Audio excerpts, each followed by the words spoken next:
Here's another example for you to try. So take a moment and pause the video, see if you can work through the rules and generate the IUPAC name for this, and then we'll work it together. So first you want to find the longest continuous carbon chain. Be careful because a lot of times people will just pick the horizontal chain as their main chain and think they're done. That's not always the case. So if I add these 2 carbons into my parent chain, that captures 2 carbons versus just 1 carbon. So what we're going to do, start here and highlight up to here for the parent. Then at this point, it actually doesn't matter which direction you go. You're going to grab 2 more carbons either way, and no matter which you choose, you'll end up with the exact same name. So I'll just continue like this.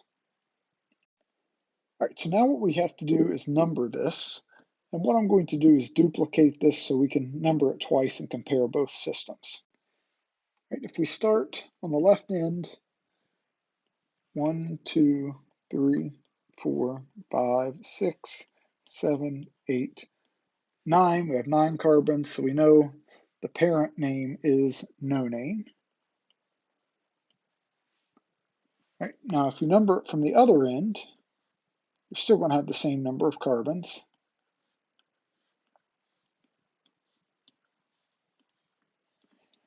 All right, so our rule is start from the end that gives you the lowest number for the first substituent. Well, in our scheme on the left, our first substituent comes at carbon 3. The scheme on the right, the first substituent comes at carbon 3. So it's tied. So if you get a tie, just move on to the next substituent and compare. On the left, we run into our second substituent at carbon 6. On the right, our second substituent is at carbon 4. This wins. So we're not going to use the numbering scheme on the left, we'll use the scheme on the right. So now we want to go through and identify our substituents. At carbon 3, we have a CH2, CH3 group. Right, in our last example, we had this, and that was an ethyl group. So we have 3 ethyl. At carbon 4, we have a CH3 group. That is 4 methyl. And at carbon 7, we also have a CH3 group.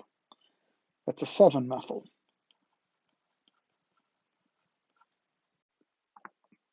Instead of writing both of these within the name, what we'll do is combine those 2 methyl groups, and you want to include the number for each.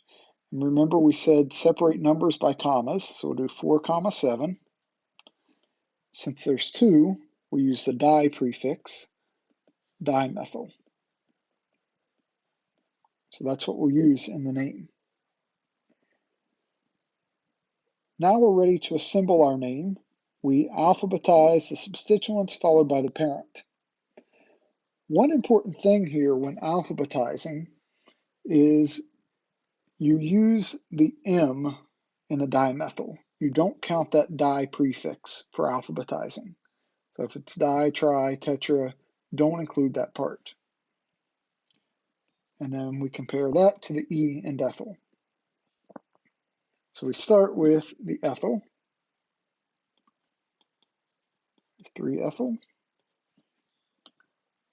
hyphen 4,7 dimethyl,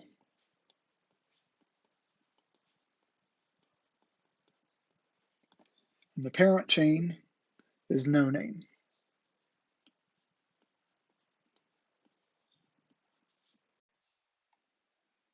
And that's our IUPAC systematic name for this alkane. So I'll just make a note here for you. We use the M when alphabetizing.